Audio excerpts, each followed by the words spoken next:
Hey guys, so this video is an interview, kind of a Q&A style between me and a guy called Cameron. He's a super experienced sales guy. He's kind of been in our ecosystem for a while, and he is a very successful closer in his own right. Plus he's worked with a bunch of larger companies like Traffic and Funnels and stuff like that. So super interesting. I want you guys to stay all the way through the end, like, subscribe, hit notification, but all that kind of good stuff. There's a ton of really, really insightful questions here. All right guys, see you soon, bye.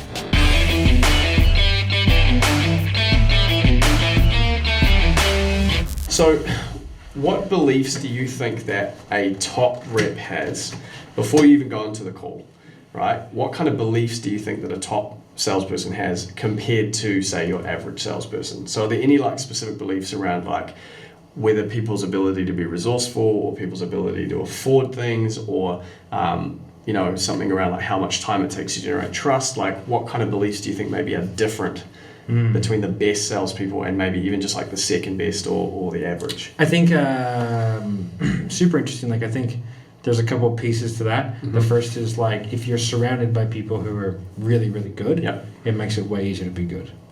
Like the 4-minute mile, it was hard to break it. Chicks who are doing it as warm-ups. You know what I mean? Like high school girls are just smashing that out, right? Literally. So it's like it's that kind of sweat to like, oh, that's what's possible. That's a huge part of it. I think the other one is as well. It's like a big believer, like you are the objection that you give. Right. So like if you're the guy who just goes out there, goes for it, backs himself, trusts themselves, and like you're willing to do what it takes to get the results that you want. I think that like that emulates throughout your entire sales process, and the confidence and conviction that you present anything with is just tenfold. Right? So like one of the biggest differences is like the guys who are on missions. You take Bill, for example. Like Bill's on a mission. That guy's a fucking shark. Like you don't close your prospect, Bill will close him. Right? Got it. And I have nothing against that. Like, okay, sweet. That guy's on a mission. He's going to go out there and do that. So it's like that element of perseverance and like go-get-itness, I think, is super essential. So why do you think that's so important to somebody in the sales call? I just think it's the conviction that you come off with, because like people are buying you. What do you mean by that? Because obviously that people might, or like I would say an average would say they're buying the product, right, and they're buying the offer or the product, or maybe how they communicate the product, not the person themselves. So like how do you mean by that? Well, I think it's, if you look at the counter argument, how many times have you not bought something because you hated the sales guy? Sure. So is there that, if they're terrible, I would agree with you totally 100%. If they're just really, they're personable, they're good, right? You never even knew how good they were, and you just bought the product. So that's definitely happened. For sure, right? Exactly. So like a really good salesperson doesn't feel like you're talking to a salesperson. So then how does that... Because the kiss of death is, wow, you're really good at sales. No one's ever bought from you. You said that, right? So it's like the person who's interacting with you, presenting, and they're like diving deep and asking you questions and being super interested. You don't feel like you're being sold. For sure. And those guys are like selling you, but you don't even feel it. So it's like they're taking you through a process, and like they're confident, because like when you're about to put your wallet out, like any waver of confidence or any scent of like that person isn't sure about what they're doing, what they're selling, or like that immediately causes you to go, oh, hang on a second. So there's like that moment where it's starting to get to the point where someone's about to kind of go, okay, let's do this. And there's like a subtle, you think there's like a subtle thing where the person's presence or something about the actual salesperson is going to be there at that moment, whether it comes out in their voice or it comes out in their pausing or something like that. Exactly. One of the funny things is like when you're a salesperson, nothing should ever be a problem. Ever. Right. It's like, I don't have my credit card. No worries, man. We can take bank account. Do you have your mobile banking on you? No, I don't. Okay, cool, man. Like, we have Venmo. That's totally fine. I love that. All right, cool, man. We can do PayPal if you want to do that. Like, it's never a problem. I used to take deposits from people and take payments, right, using their bank account details. I had no way of taking that money. Zero. But I knew I needed the commitment. And if I added in an administrative so they would give point, you their bank account details, even though you can't do anything with that. And then I would call them back 2 hours later. Catch up with them. Hey, bro, how's it going? Hey, man, did you manage to get your card sorted? I'm just wondering. Yeah, sweet. Hey, actually, there was something wrong with our system, so I couldn't run your payment details. Do you mind if I grab that card number now? Got it. Not a problem. Boom. Sale made, right? So it's like, I don't want to, like, I need to have the confidence to be able to just kind of roll with those situations, think on my feet, and then just go, all right, cool. Like, the most important thing here is that I get the commitment. because I don't want that buyer's remorse. I don't want that weirdness. Yeah.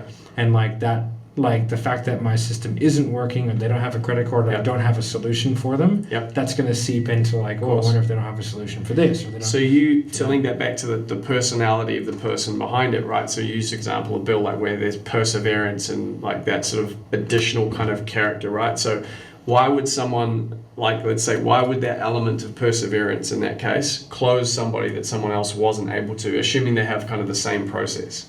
I think like conviction comes out in your voice, and it's like the X factor, right? Like if you take, this is very an Australian colloquial. There's a chick who won X Factor called Dami Im. Okay. Right? Phenomenal singer. Okay. When you watch her perform, it is boring as batshit. Right? Like, but you hear her on the radio, it's phenomenal, right? Okay. Like, she's got a great voice. And it's that difference between like, I went and saw Eric Clapton live. It was terrible. Okay. It was like listening to an Eric Clapton CD, right? It was just boring. And the guys before them were like all over it, and there was like an X factor about the performance.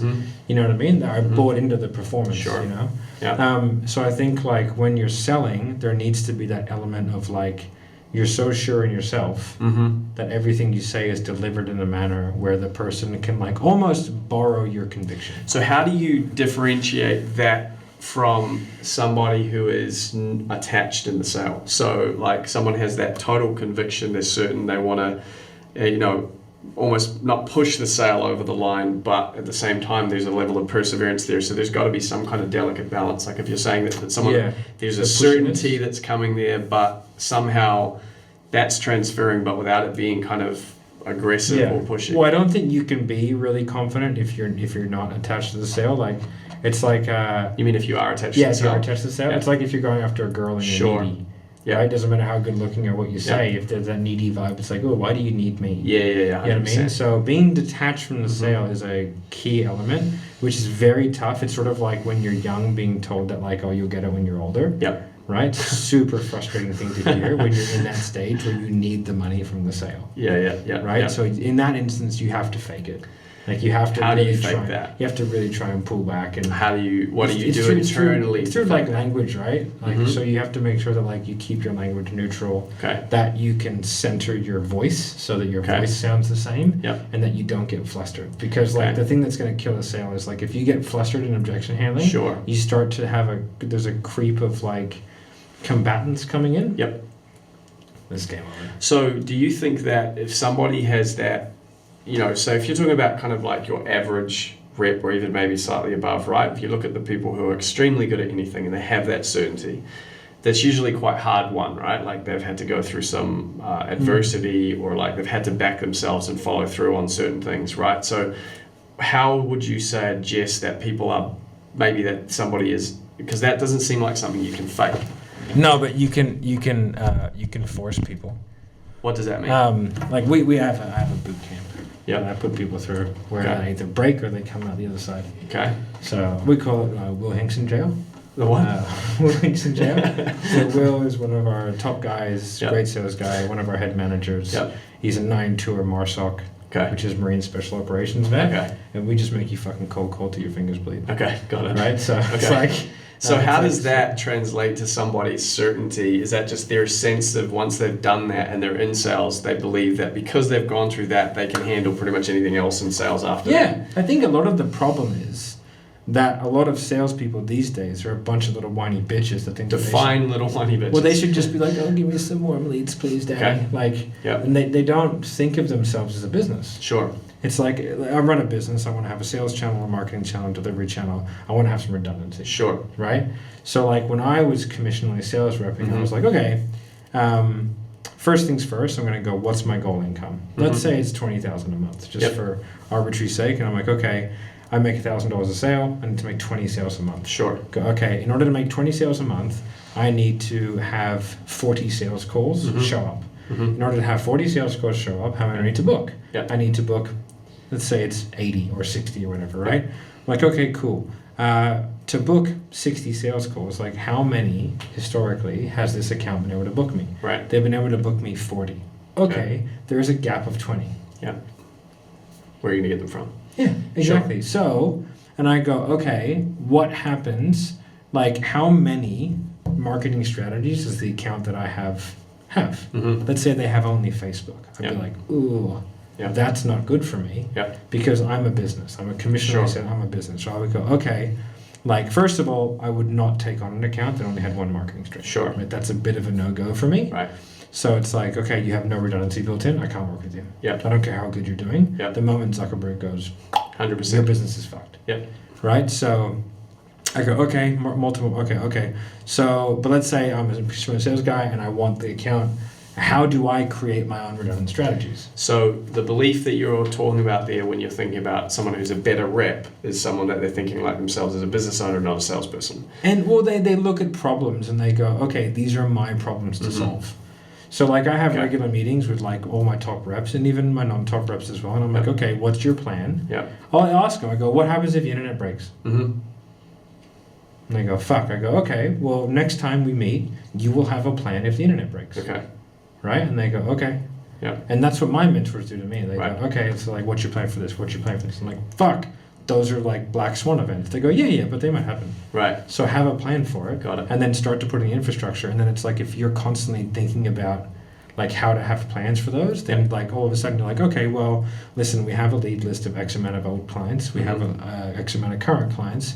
I have all these old leads. I have all these like ebook leads that like aren't booking in. You know what I mean? I'm like, okay, cool. So I can start to get a dial list together. I can have an Excel spreadsheet that I download into my computer on a regular basis. I don't need the internet for that, but I have a phone. Sweet as, like I can just cold call and live in Jesus out of these people. Got it. So you're essentially having someone who's a top rep is essentially reverse engineering the result as opposed to just like, let's see if we can wing this and hope for the best, basically. Exactly. Right? And that is like the key differential.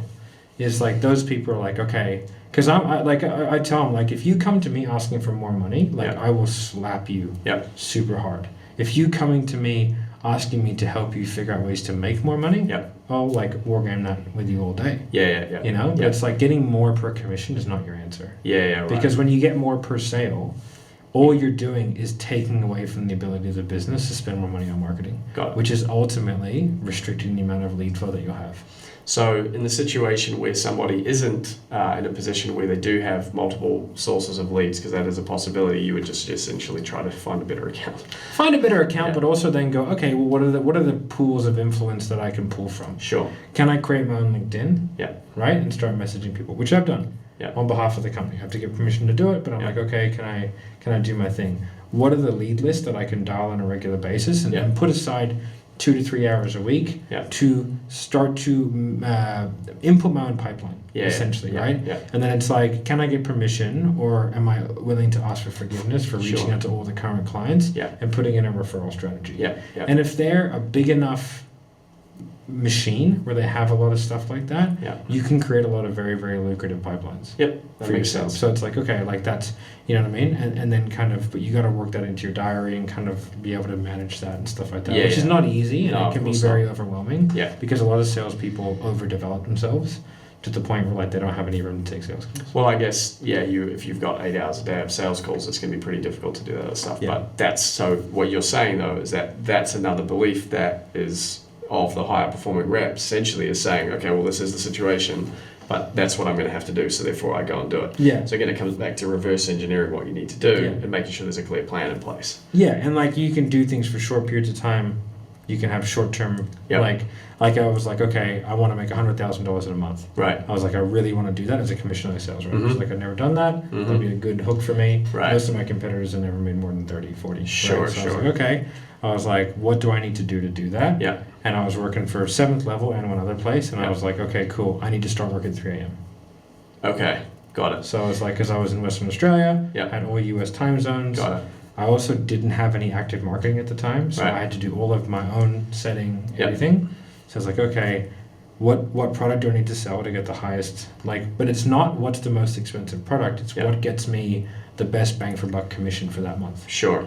Right? So it's like, if you're selling a $30,000 product at $2,500 a month, you're only getting sell the 10K. Right? Like, because you can get piffs for that. Right. Sell the 10K. Right. Like bang, bang, bang, bang. Short sales cycle. I used to train a lot of a large Amazon guy who also has a pretty big YouTube presence. I used to train a lot of his staff. and they have a 25K, they have a 5K, a 10K, and like 160K. Right. And the comms worked out to where if you sold the 10K, you'd probably make the best bang for buck. Sure. It was like, okay, you don't sell anything but 10. Right. And they made a ton more money. Right. Ended up getting fired. Yeah. Because that guy hated that. Got it. But they made a ton of money. Sure. Right? Like, just volatility. Right. But that's what I was there to do, was teach them how to make more cash. So the beliefs are really that, like, there was a really important piece, like, around the congruence. Like, again, we'll kind of look back to Bill, like, by having that reverse engineering, by having that conviction, that's really only. So I want to touch on the conviction again, so, like, because it seems like that's a critical piece. So, like, as you're reverse engineering these results and you're going into those conversations, but you're trying to have the most amount of conviction in those conversations, is all of that stuff that you're doing with the reverse, that's got to be supporting that level of conviction when you're on the call, right? But there's a side piece to that where you have to know your numbers, because that helps you not get frustrated and down on yourself. That helps you with the non-attachment, basically. Right? So, like, if I know that I'm a 30% closer or whatever, right? Then, like, I can be super confident closing 3 out of 10 people. Sure. Because that's my number. Yeah. And if I close 2 out of 10, it's like, oh, that's not too bad. If I close 4 out of 10, oh, I'm super happy. Right? But if I think I'm a 6 out of 10 closer, but I'm actually a 3 out of 10, I'm in a constant state of upset. Yeah. Right? Yeah. But because people don't track their numbers. Sure. Like, for me, I was like, sweet, when I sell Inner Circle for 7th level, I close it over 90%. Right. Like, no one gets out of that call. Right. Right? So I was like, sweet, like, I know I can close at 90. Yep. So, like, but I also know that 90 is still not 100. Sure. So if I get 3 no's in a row, I'm not worried. I close at 90%. I'll just close the next 15. Sure. Right? Like, it's going to work out. So that's something that you have once you have that congruence, or that certainty really about your skill set, right? And when you think about macro cycles versus micro cycles, like the amount of, this sound bad, like ridiculous business owners that I know that make changes on micro cycles, it is retarded. Right. Like, they're like, oh my God, we didn't make as many sales this week as we did last week. It's like, it's a week, bro. Yeah. There's 52 of them in a year. Yeah. Like, there's plenty of time. Let's just wait a little bit, see what happens. It could be the glitch, could be this, you know what I mean? So it's like, let's get some more data points. So, like, I think, like, making data-driven decisions just makes everything easier. Sure. So if you're a sales guy, like, understand your numbers, be realistic with where you're at. You know what I mean? Be happy with where you're at. Because, like, I have taken tens of thousands of sales calls. Sure. And I used to fucking suck at it. Sure. And then I got progressively less shitty. Sure. So those foundations, though, right? Like, when someone gets that foundation in place, that kind of reverse engineering piece that you talked about, that's something that you learn to do in order to keep your income in a good place, obviously, right? That coming up with a plan for the contingent scenarios, something that you also learned to do so that you didn't have those events happen, obviously, right? Something that you learned over time, presumably. Yeah, well, it came from paying for my own leads from running my own businesses. Right, so you already kind of had that mentality. Like, this seems like a bad move. I also, like, I'm a worst case scenario guy. Like, I have the water at my house, I have canned foods, right? I only just moved back to Sydney, so I don't have yet, but I usually have weapons and all that kind of stuff. Right. So it's like, I'm going to take care of myself in case something happens. Sure. You know?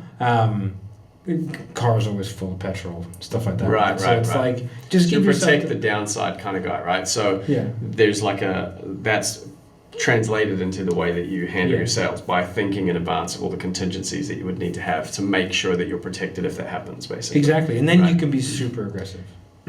Define super aggressive. Like, if you're looking at, like, business, it's like, if you know that, like, you genuinely have, like, thought of most of the angles, and you have contingency plans and you plan for a few of them, like, what's the risk in going for it? The worst case scenario is almost never as bad as what you could possibly think it would be. For sure. Got it. So, like, so let's just fucking go for it. So it really just allows you to feel then, even on a call, probably more certain, because you know that, okay, this call doesn't matter in the scheme of the big picture as far as, like, so therefore it's like I can just be fully here, be completely on the call, be completely congruent. Yeah.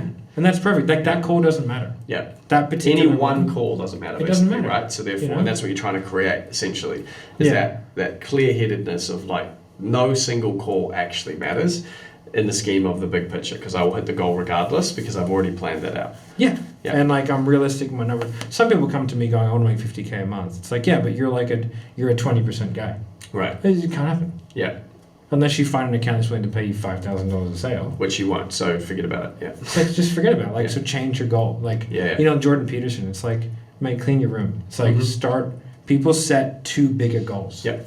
You know what I mean? You got to start with like these smaller goals. Have your big goal, but like, realize that's years away. Yeah. You know, and then go, okay, well, let's start with something small that I can commit to actually taking enough action to be able to get it. Yep. I'll see the result and I'll see the incremental changes. Like clean your room, then clean the upstairs, then clean the downstairs, then mow your lawn. You know? Like then now your house is clean. So it's just that incremental piece there. So for someone that's gotten like, if you start to look at those beliefs developing as somebody gets better, obviously there's things that happen with somebody's process, but it sounds like that, one of those beliefs, that certainty that's coming from, I guess I'm really curious about how that, again, coming back to the conviction that you talked about, right? Because everyone talks about how important conviction actually is on a call. Like, that sort of examples really stood out to me from what you've said, right? So like you use Bill as example, like he will close someone because he's on a mission. So I guess I'm like really curious about like if there's another way to kind of explain how that works. Like why does that level of conviction work? Because it's clearly true, right? So like the cool thing about being in sales is that like you never have to lie to anybody, right? So you can be the guy that tells people the truth. Okay. And as long as it's delivered in a tactful way where like it's contextual and it makes sense, then you can tell people quite difficult things. Right. And if there's like, it will come across if one, like you're not attached to the sale, because if you're attached to the sale, it will come off as you're saying this to get the sale. Yeah. Right. So, but if you're really like, okay, like I believe in the product, it's a big thing. It's very difficult to sell something you don't believe in. Yeah. Right. And you shouldn't though anyway, because it'll destroy you, because then you're internally completely out of sync with yourself. Your moral compass will get bent and you'll be broken. Exactly. So you just can't really do that. Yeah. And we've had accounts like, if you're a good person, if you're a sociopath is a different story, but if you're a good person, you will bend yourself out of shape so quickly because you'll know that you're lying to people for your own gain, and that's going to destroy you morally. Exactly. And like we've had accounts where we've had to like stop. We realized what was happening. Fast. So we were like, $100,000 a month revenue from this one client. Yeah. We got to sit down with the sales guys and go, hey guys, we got to make a choice here. Yeah. And everyone's like, no, we get rid of it. Yeah. And everyone makes the choice. You're like, sweet, diary's off. Right? Yeah, exactly. So, but yeah, I just think conviction makes if you know the product's good, if you live and breathe it, so like if you really believe that like, okay, like if you do this, it will work. And if you take the action required in your life to get the results that you want, then the way in which you can talk to somebody is just different. And it's ethereal, it's like X Factor, right? Like it's I would say it's leadership, right? Yeah. So if you're going to, if Donald Trump would be a great example, right? Like he could just speak with such insane levels of certainty and he could literally say the most bizarre stuff and people would just be like, yeah, 100% agree with you. Even though like if you actually said back what they said without the tone or anything, you'd be like, that person's crazy. But then like because of the certainty in the delivery, people are like, I'll follow you wherever you want to go. Exactly. So there's a level of conviction that just comes in the vocals or in the sub-communication. Even like if you look at like, classic dictators, like like who was it? I think it was like Mussolini, where he's like, blood is the oil that moves history. What is it? Sounds blood like alone a moves the dictator would wheels say. of history. Yeah. Blood alone moves the wheels of history. Okay. All that kind of stuff, all that kind of crazy shit they said. Right. But they said it so fucking emphatically. Yeah. And like they had so much conviction about, because they believe it, like 100%. Like even though it could be batshit fucking lunacy, they believe it. Yeah. And so they pull other people in. So that most people in here. Okay, so then that's in that situation, right? It's their belief, their emotion, right, behind it, and their like delivery that pulls that conviction in. Yeah. So how does that play out on a sales conversation where too much of that kind of emotion essentially almost comes across like you are trying to get somebody to close versus like the pull back, versus if you pull back so far and you're analytical and detached completely, then there's no transference of any emotion and it's kind of dies, right? Well, I think there's going to be some kind of... You want the person to get their outcome. So like you're fighting for the person, not against the person, and that's a good way of thinking at it. Yeah. And then like all of your like it's kind of like there's a crescendo of like emotion throughout a sales call. Yeah. And it's like in my sales calls, like I'm stone faced for probably 60% of it. Yeah. Right? But that's just because I'm kind of like just listening. Yeah. You know what I mean? So I'm listening and kind of trying to analyze this. It's like playing chess, right? Sure. Like you're just kind of watching the moves happen. Okay, this and this, and I'm just maintaining some neutrality. Right. Because like I don't know that what we do will help them. Yep. So I don't know. So I'm just like, okay, Yep. tell me what's going on. And then I'll take them through the process, ask the questions. Yeah. But it's all like pretty stone-faced until we start talking about things that like can become emotive. Yeah. So emotion in the sales conversation. Yes. So detach through that like investigative kind of process because your belief system is saying, I don't know if we can help them, right? So that's actually an important belief. Like you're genuinely, that's the belief is like, I don't know if we can help you. Yeah. So me try to understand and figure that out, right? Yeah, what if you come to me personally for cold calling? I'd be like, oh, it's not my thing. Right. Like I know how to do it, I know the principles, Sure. done a bit of it, but it's like, that would be like specific Jeremy. So I'd be like, I'm not going to sell you into me. Yeah. You know, that wouldn't make sense because like, whatever, money's great, but For sure. I can't do it. So, like I want to make sure that we can solve the problem. So through an NEPQ terminology, connection, situation, problem awareness, it's relatively blasé. Like it's sort of like, yeah, whatever. Yeah. Because like problems are never important enough for people to do anything about them. Right. Right. So it's like if it was important enough, you've already done it. Sure. You know, like so, but it's the solution that we start to kind of like unravel what's really going on, and that's kind of where like an element of vulnerability is required. So define solution awareness and then tell me what you mean by the vulnerability. So solution awareness is the part of the sale where we want to figure out what they want. Yeah. Like when the problem is solved, what happens, right? Yeah. And we're looking for a tangible and an emotional outcome. So like when you achieve X, I get Y. Y, if you were able to get Y, what would that mean to you? Right? Because like people need a motivation to run towards and away. Got it. Right? So like the sort of the tangible is like the running towards and the emotional is the running away.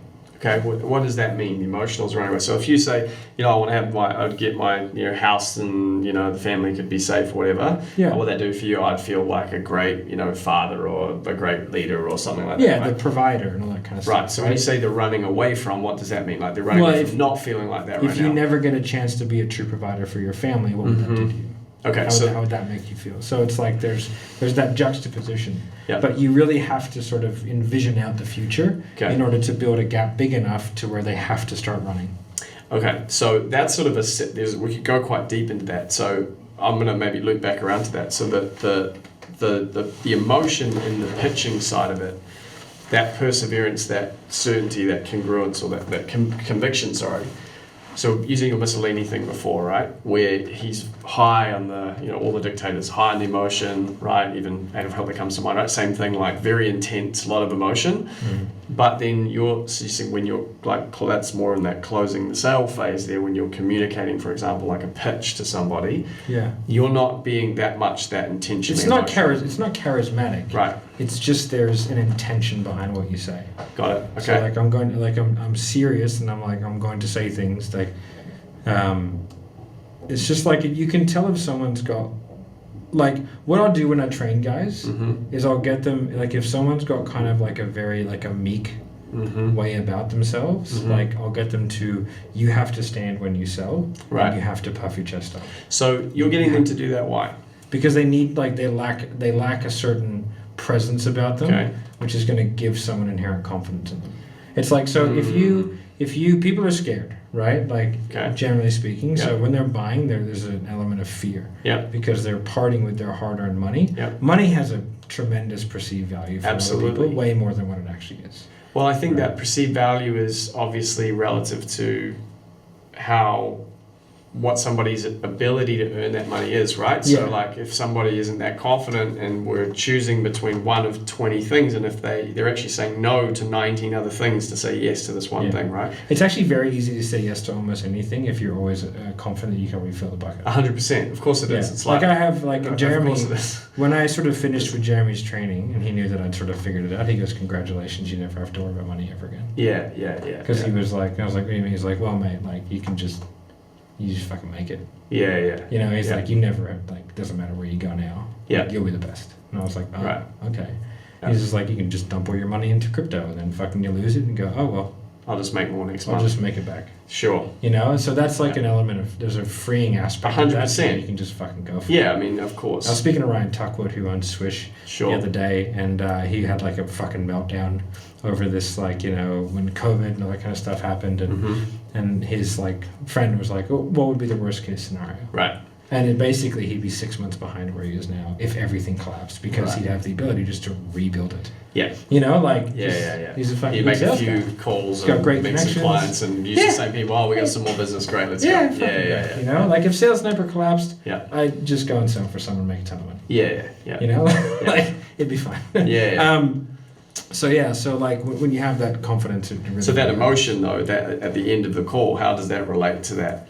So picture walking through, like you and your girlfriend or whatever, walking through a haunted house, right? Okay. Like you walk through it confidently, knowing that it's just a fucking haunted house. Sure. Yeah. And she hides behind you with her head in your back. Okay. Right, because she wants to be protected by the big strong man. Okay. Now that's not a sexism thing. That's just like it's a very, very clear example that people during times of fear want to be led by someone who is comfortable leading. Got it. So then that's an interesting point, because for somebody to be that certain, right, they have to be certain, like that's got to be kind of congruent. They have to really be certain, right? Because there's different gradients of certainty, right? Like I can be fairly certain tomorrow is going to be raining or sunny, right? Yeah. Or I can be completely certain that Santa Claus is not, there's no kids watching this, not coming this winter. Or this but all right? you really have to know in your head is that you're certain that tomorrow will come.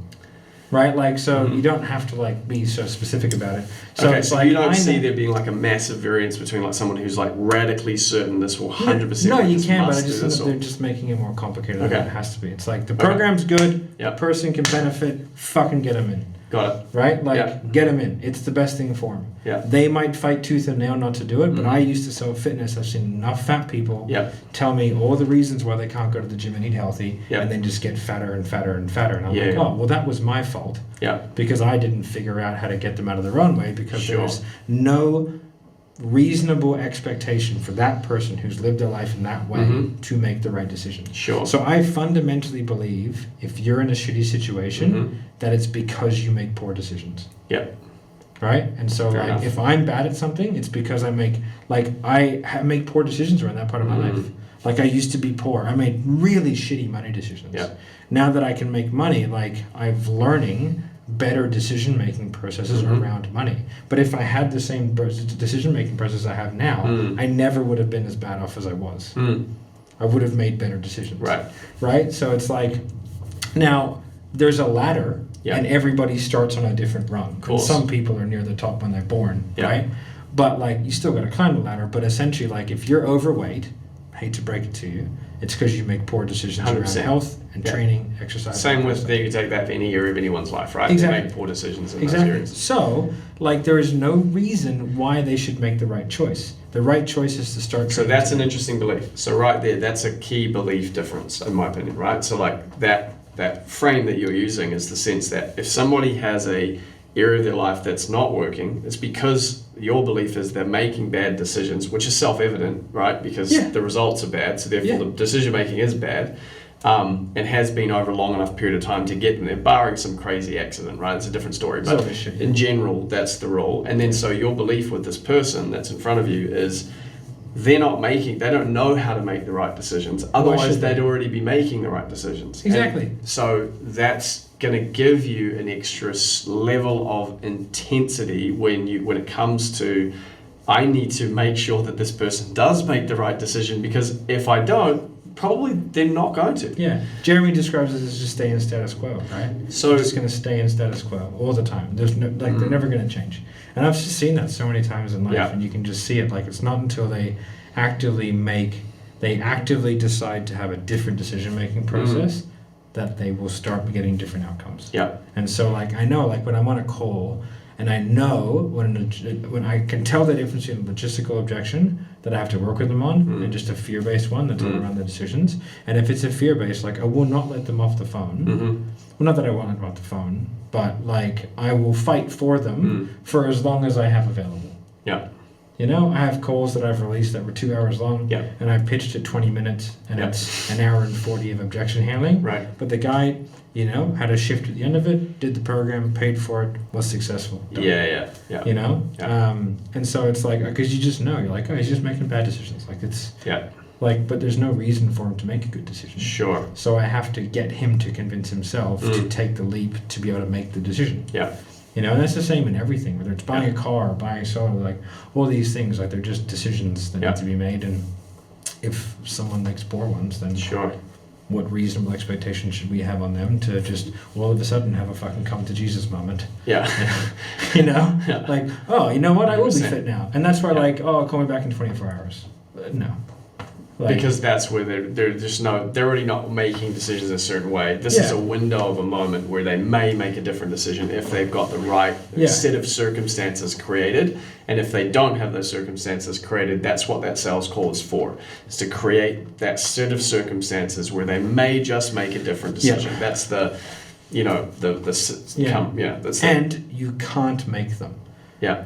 That's the thing. Because, like, especially in like a remote selling environment, like, you know, the days of like in-person hard selling, you sort of could, because you can make them sign contracts, do that kind of stuff. Like, we don't do that, nor do I recommend doing that, because buyer's remorse and pullouts and all kinds of stuff. Like, this just makes no fucking sense, right? But like sticking with the person and being able to talk them through their concerns, I think is a really powerful trait to be able to have. And then like the thing is about it, like why you have to be very tactful at it on the phone is because they're just one red button away from being lost in the ether forever, right? So like you can't just get frustrated, you know, and be like, what the fuck, piece of shit? You know what I mean? You can't like, you can't hard sell people on the phone. It just doesn't work because they can just hang up. 100%. Or they're incredibly weak and malleable, in which case like you're just bullying them into buying anyway. But they will refund the moment that they're by themselves. 100%. Because they can just send an email, which is basically anonymous. And just go, I'm out, block, done. 100%. You know, like, or my card's been cancelled, so which is the most passive aggressive thing. Imagine all the rigmarole of cancelling your card just so you can pay one bill. I couldn't be bothered. Well, people will do it though. Oh yeah, for sure.